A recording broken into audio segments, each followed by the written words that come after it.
notre formation spécialisée en achat et innovation, mais il faut bien clarifier d'abord ce que sont les achats, parce que les achats ont complètement changé. C'est une révolution. Ce n'est pas une évolution, c'est une vraie révolution. Et pourquoi? Mais parce que dans le passé, le rôle de l'acheteur, c'était d'aller acheter des composants, des matières premières, le moins cher possible, de sortir le bat de baseball, d'écraser le fournisseur pour essayer de squeezer 2 ou 3%. Mais c'est une fonction support. Tout le reste se passait dans l'entreprise. Aujourd'hui, les entreprises sous-traitent de plus en plus, c'est-à-dire qu'ils ne fabriquent pas eux-mêmes, ils font fabriquer à l'extérieur. Donc, le rôle déjà du fournisseur devient beaucoup plus important. Mais il y a une autre chose qui devient plus importante aussi, c'est que les grands groupes qui recrutent les gens qui sortent du MAI, qui peuvent être des Danone, des L'Oréal, etc., mais eux, ils ne peuvent plus gagner des parts de marché sur le prix parce que la concurrence a changé. Le concurrent aujourd'hui, c'est ce qu'on appelle en France les MDD, c'est les marques de distributeurs. Ça, c'est Auchan, c'est Intermarché, c'est Carrefour, c'est Tesco en Grande-Bretagne, c'est Costco, Walmart aux États-Unis. On ne peut pas les battre sur le prix. Et donc, Danone ne peut plus faire la croissance à travers le prix. Si le consommateur achète en fonction du prix, il va acheter la marque des distributeurs. Donc, il faut que la différenciation, ce qu'on appelle aujourd'hui la value creation, il faut que la value creation vienne d'ailleurs. Et ailleurs, pour la plupart de ces entreprises, c'est dans l'innovation et l'environnement. Innovation, environnement, c'est-à-dire d'avoir des produits les plus innovants sur le marché le plus vite possible. Et l'environnement, pourquoi? Mais parce que, bien entendu, on vient de mettre depuis 50 ans du plastique un peu partout. Le rôle pour la génération de jeunes qui arrivent, c'est de nous débarrasser de tout ça. Et donc, qu'est-ce que ça veut dire? Ça veut dire que le rôle de l'acheteur qui était en aval est maintenant en amont. On va impliquer les achats en amont à la conception du produit. Et où est le fournisseur? Il est aussi impliqué en amont. C'est lui qui est aujourd'hui une force de proposition. Dans le passé, ce n'était pas comme ça. On donnait un cahier des charges au fournisseur et on disait « Here's the spec, make it cheap, make it fast and shut up, you're just a supplier ». Aujourd'hui, ces fournisseurs sont dans l'innovation. Et donc, on va les impliquer en amont. C'est eux qui vont nous dire qu'on peut aller sur une autre forme de composite qui est 20% plus léger, 8% moins cher. C'est eux qui vont nous dire que si on dépasse 4 pigmentations de rouge sur l'étiquette, on ne peut pas le faire tourner sur les mêmes machines, etc., etc. Et donc, on les implique dès la conception du produit. Et donc, il faut avoir une autre forme d'acheteur. Et cet acheteur, ce n'est pas le même profil que le passé. Ce n'est pas le même animal. C'est quelqu'un qui est impliqué en amont et qui va tisser des liens en interne avec les gens de bureau d'études, avec les gens de marketing, R&D. Et on appelle ça « building relationships », mais il faut tisser ces liens en interne et ensuite, il faut aller tisser des liens à l'extérieur avec les fournisseurs qui sont en train d'innover et de lancer brainstorm sessions, etc., etc., etc. Et donc, d'avoir ces acheteurs impliqués en amont, on est même en train de changer le nom. On voit certaines entreprises qui appellent ces gens aujourd'hui acheteurs-développeurs. Il y a certaines entreprises qui les appellent ERM, External Resource Managers, Purchasing Innovators, etc. Et donc, c'est un nouveau rôle. Et nous, on prépare donc nos étudiants pour ce nouveau rôle où ils vont se trouver très souvent en amont, en binôme avec les gens du marketing. Et c'est eux qui vont travailler sur les nouveaux produits, les nouveaux services qu'on va mettre sur le marché demain.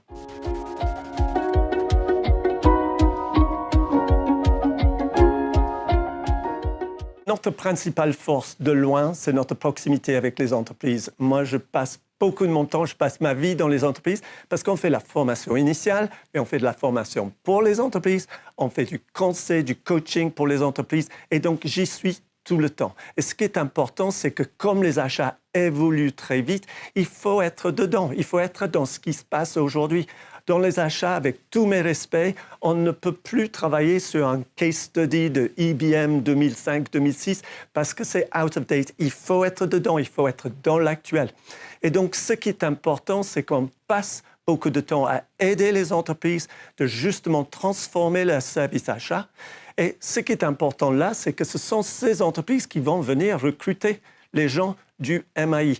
Et donc, ça, de loin, c'est notre principale force, c'est d'être proche des entreprises et ces entreprises qui vont venir recruter les gens pour justement jouer ces rôles de demain. La deuxième force, je pense, du MAI, c'est l'association des anciens. On a une association des anciens qui marche très, très bien. D'ailleurs, quand on finit l'année au MAI, moi, je dis aux étudiants, vous avez fini vos études, mais vous n'avez pas fini le MAI, c'est que le début. Pourquoi? Parce que l'association des anciens, on est constamment en train d'organiser des événements, des conférences, des petits déjeuners, des after-work plutôt sympas, etc., etc. Et donc, tout ça, c'est pour que les gens puissent être très proches des autres personnes qui sont dans les achats. Ça leur permet de faire du benchmarking, de comparer ce qu'ils sont en train de faire. S'ils ont un problème technique, d'aller prendre contact avec d'autres personnes. Et donc, tout ça fait que c'est comme une famille, si on veut, mais c'est ça, ce sont notre proximité avec les entreprises dans le quotidien pour les cours.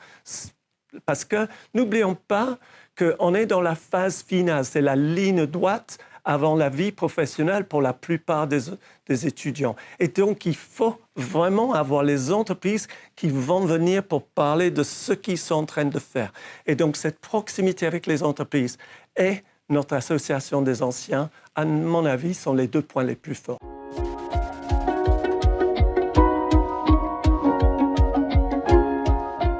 Je ne sais pas si on a des secrets, mais la pédagogie a changé. Le rôle du professeur a complètement changé, le rôle de l'école a complètement changé. Aujourd'hui, ce n'est pas le prof qui va tout donner, qui va tout expliquer à un étudiant.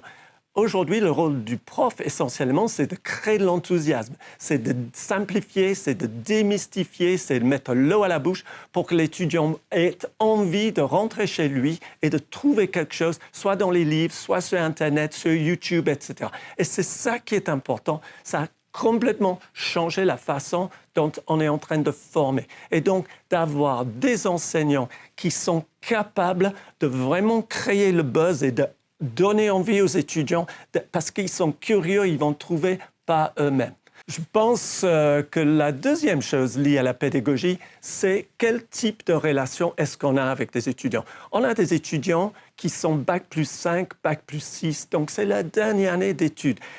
Il faut créer une proximité. Il n'y a pas la direction d'un côté et les étudiants de l'autre côté. On crée une espèce de famille, c'est un club, on est ensemble. On fait beaucoup de choses ensemble, on travaille ensemble, on fait des brainstorms ensemble, on fait des after-work ensemble. C'est ça qui est important. Il faut qu'ils soient proches. Notre rôle, évidemment, c'est d'informer, mais c'est aussi d'être coach. C'est de créer une envie où les gens, vraiment, ils veulent se donner, ils veulent se dépasser. On essaie de créer une ambiance work hard, play hard, et ça, c'est important, c'est-à-dire de créer une ambiance, à la limite, peut-être si ça a l'air euphorique, mais une ambiance où les gens, ils ont envie de se lever le matin et de venir justement à l'école.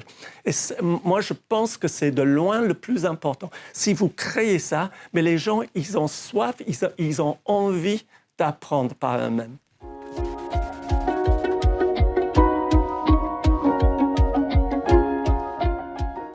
Les changements essentiels pour l'année prochaine, c'est lié à l'innovation et l'environnement. On aide les entreprises, justement, on travaille avec eux pour qu'ils puissent saisir l'innovation et de mettre dans le produit le plus rapidement possible.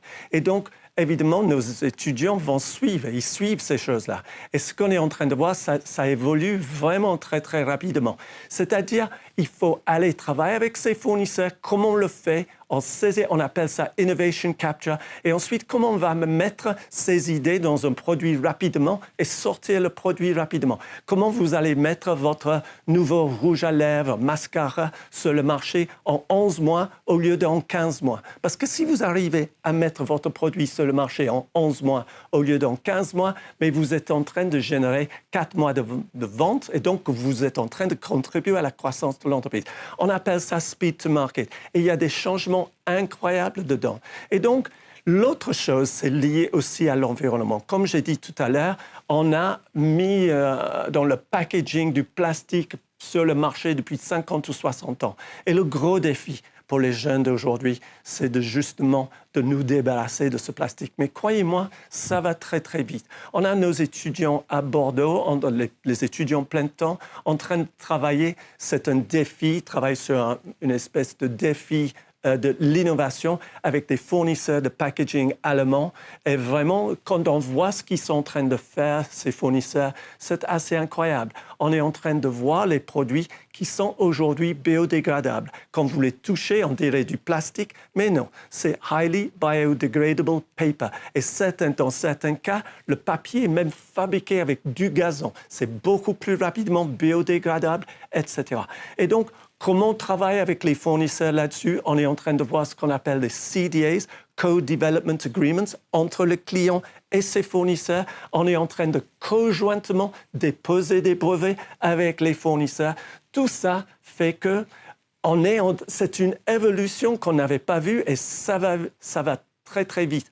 Et là, en ce moment, si vous allez... Certains de ces fournisseurs, quand vous allez chez eux, vous savez, c'est des usines qui fabriquent de l'emballage, etc. Mais vous allez, là, on travaille avec un groupe allemand. Vous allez dans le Creative Laboratory à Hambourg. C'est comme de passer une journée chez Google, tellement c'est jeune, c'est dynamique, etc. Et donc, moi, j'ai beaucoup d'espoir pour l'avenir en ce qui concerne l'environnement. Et donc, là, l'année prochaine, on va renforcer toute cette partie-là.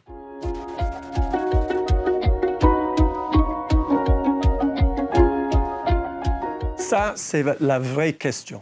Là, au milieu de tout ce qu'on fait, c'est l'employabilité qui compte. Si vous allez faire un master, ce n'est pas pour avoir le diplôme. Vous savez, il y a eu une espèce d'évaluation de diplôme. Tout le monde doit avoir un master aujourd'hui. Mais ce n'est pas la peine d'avoir le papier. Il faut savoir ce qu'on va faire avec. Et moi, il faut qu'il y ait une delta entre ce qu'on fait aujourd'hui, quand vous faites un master, un delta entre ce que vous faites aujourd'hui et ce que vous allez pouvoir faire demain. Moi, je dis qu'au MAI, il y a 3 deltas. Le premier, c'est que vous allez trouver du travail. Alors ça, c'est sûr, parce qu'il y a une pénurie pour ces gens qui sont acheteurs-développeurs. Deuxièmement, vous allez trouver un travail que vous aimez. Qu'est-ce qui me permet de dire ça? Mais vous pouvez aller demander à nos anciens, quel que soit le secteur dans lequel ils sont, à chaque fois, ils ont l'air d'aimer ce qu'ils font. Ça nous fait plaisir, évidemment. Quand on va dans les after-work, j'essaie d'amener nos équipes parce que au moins, nous, on voit, ça nous fait plaisir de voir que nos anciens étudiants, ils travaillent et ils aiment ce qu'ils font. Mais pour moi, le troisième delta, c'est de loin le plus important. Regardez l'évolution sur les 5, 6, 8 ans après la sortie du MAI, mais c'est assez incroyable aujourd'hui. Et donc, c'est ça, c'est de savoir, est-ce que vous allez trouver du travail? Et d'ailleurs, Aide universelle, moi, j'aime bien. Quand je regarde leur classement et comment ils le font que là-dessus. C'est-à-dire, ils vont direct à cette question-là. Est-ce que les gens trouvent du travail et combien de temps il faut pour trouver du travail? Ce n'est pas de mesurer comment sont les salles ou le contenu du cours. Oui, ça a une petite importance, mais le gros truc, c'est est-ce qu'on trouve du travail? Et oui, on trouve du travail. Alors, où est-ce qu'on trouve ce travail? Si on avait été là il y a 10 ans, les gens qui sortaient du MAI allaient essentiellement dans l'aéronautique, l'automobile, peut-être l'électronique. Depuis 7-8 ans, ça s'est étalé sur les secteurs qu'on appelle en anglais FMCG, Fast Moving Consumer Goods, c'est des biens de consommation. C'est agroalimentaire, cosmétique, des biens de la maison, pharmaceutique, tout ce que vous allez trouver dans un paquet, une bouteille quelque part, c'est eux qui recrutent. Et ils viennent à Bordeaux, toutes ces entreprises, pour recruter les MAI. Et d'ailleurs, juste en ce qui concerne nos étudiants qui sont en plein temps à Bordeaux. Là, on vient de regarder, il y a 65% de nos étudiants qui partent de suite à l'étranger. Ce sont des super postes. Alors, moi, je pense que c'est la vraie question quand il s'agit de faire un master, c'est l'employabilité.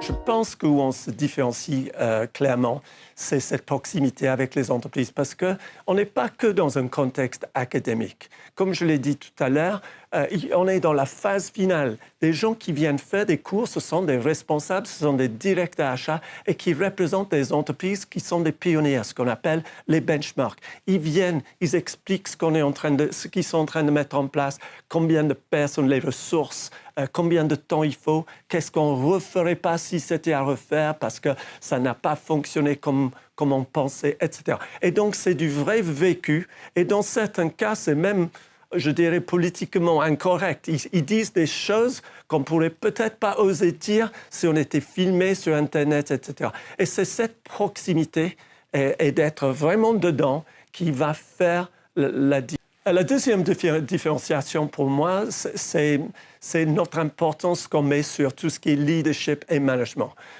C'est en train de changer. L'ancien système de leadership qui était basé sur le pouvoir, c'est la pyramide, un peu basée sur un système militaire, le général en haut qui donne des ordres, etc. On appelle ce modèle en anglais « command and control ». I command et ensuite je vais contrôler, etc. Mais c'est fini ça. Ça ne marche plus pour les jeunes. Aujourd'hui, c'est le management où on crée l'enthousiasme, où on donne envie, où on est en train de donner beaucoup plus d'autonomie, beaucoup plus de responsabilité. Et c'est ça qui compte. Mais est-ce que nos jeunes, ils vont pouvoir faire ça? Si on ne les forme pas, s'ils ne se rendent pas compte aujourd'hui, non. Tout le monde pense qu'ils vont être un bon manager, mais on ne devient pas bon manager parce qu'on a un bac+5. On peut être techniquement très, très bon, mais un très mauvais manager. Et le management, ça commence avec le bonjour, ça commence, etc.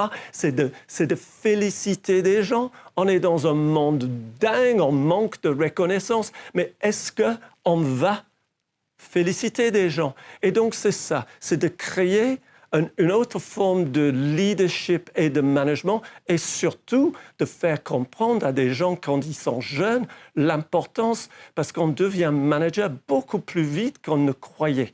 Et donc, je pense que dans ces deux domaines, on a une vraie différenciation.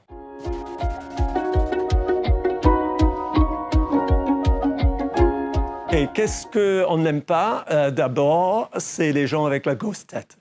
Si on ne voit pas des gens humbles, on les élimine tout de suite. Ce qu'on cherche, c'est des gens qui sont faits pour ce qui est devenu un métier de communication. C'est un métier de relationnel, les acheteurs. Pourquoi? Parce qu'on est impliqué en amont. On est le lundi avec les gens de la production, peut-être le jeudi, on est avec des gens du marketing. Ils ne sont pas câblés pareil et il faut tisser des liens avec ces gens-là. Ensuite, il faut aller tisser des liens avec des fournisseurs qu'on ne connaissait pas forcément dans le passé. Et donc, ça, on appelle ça relationship building. La réalité, c'est que tout le monde pense qu'ils sont bons là-dedans, mais tout le monde n'est pas bon. On a un directeur achat qui vient et qui explique « I divide the world into two types of people, things people and people people ». Things people, ce sont des gens qui sont à l'aise avec tableau Excel, etc., etc. Il en faut, mais ce n'est pas forcément les mêmes qui sont capables d'aller tisser des liens avec les gens au troisième étage, au marketing, etc., etc. Et donc, moi, je cherche tout premièrement des gens qui sont frais pour ce boulot, ce métier relationnel. Les deux autres choses qu'on essaie de trouver, c'est des gens qui ont quelque chose dans le ventre. Ils veulent se dépasser. Ils sont un peu compétitifs, dans le bon sens du terme. Ils veulent se donner, se surprendre. Ils ont quelque chose ici. Moi, j'ai le plaisir, le privilège de travailler avec ces jeunes. Mais c'est incroyable. Quand j'entends les gens âgés qui disent « les jeunes, c'est pas ce que c'était », moi je dis « oui, je suis d'accord avec vous, c'est beaucoup mieux ». Ce sont des jeunes, ils sont curieux, ils sont multiculturels, ils sont multilangues. Et quand vous avez des gens avec un truc ici et ils se lèvent le matin, c'est des gens qui ont compris que si vous restez au lit, la vie ne va pas venir frapper à la porte, il faut aller le chercher. C'est de la dynamite, j'adore ça. Et la troisième chose qu'on essaie de trouver, plus difficilement dans le temps d'un recrutement, c'est les gens naturellement positifs. Vous savez, on est entouré de gens négatifs, hein, rien que dans la façon de parler, ça va, on fait aller comme un lundi, etc. C'est contagieux, il faut faire attention, il tire vers le bas. Il fait beau, oui, ils ont annoncé de la pluie pour le week-end. Méfions-nous. Mais la bonne nouvelle pour nous tous, c'est que le positif, c'est aussi contagieux. Et donc, les gens qui arrivent, la pêche, on a tous des hauts et des bas dans la vie, mais on va avoir justement un impact sur les gens si on est positif. Et donc, c'est ça qu'on essaie de trouver. C'est des gens qui sont naturellement positifs, qui vont arriver le matin, qui vont booster les gens, parce que ça, c'est le début du management pour nous. Donc, voilà ce qu'on essaie de trouver. Pas si facile, hein, parce qu'on a beaucoup de candidats. Ce n'est pas une science, hein, je vous promets. Et on essaie de faire de notre mieux, mais voilà.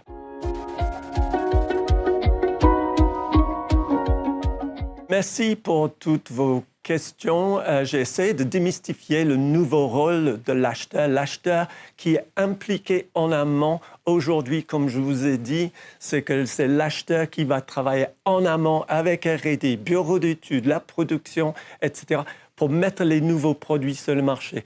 Et ce qu'on est en train de voir, c'est les entreprises qui changent même leur raison d'être. On travaille avec des entreprises aujourd'hui qui ne fabriquent plus rien. Le Body Shop n'a plus du tout d'usine. Donc, dès qu'ils ont une idée pour un nouveau produit, un nouveau body butter, etc., il faut intégrer les fournisseurs dès le début. Et ce nouveau rôle de l'acheteur-développeur, c'est celui qui va justement tisser des liens en interne et ensuite, il faut qu'ils tissent vite des liens avec des fournisseurs qui sont capables, qui vont apporter des idées, de l'innovation et qui vont les apporter rapidement. Et comme on a dit, sur le speed to market. Et donc, c'est à vous de vous poser peut-être la question d'abord, est-ce que vous êtes fait pour un boulot, pour un métier de relationnel? Est-ce que vous aimez ça? Si vous aimez ça, vous allez adorer les achats.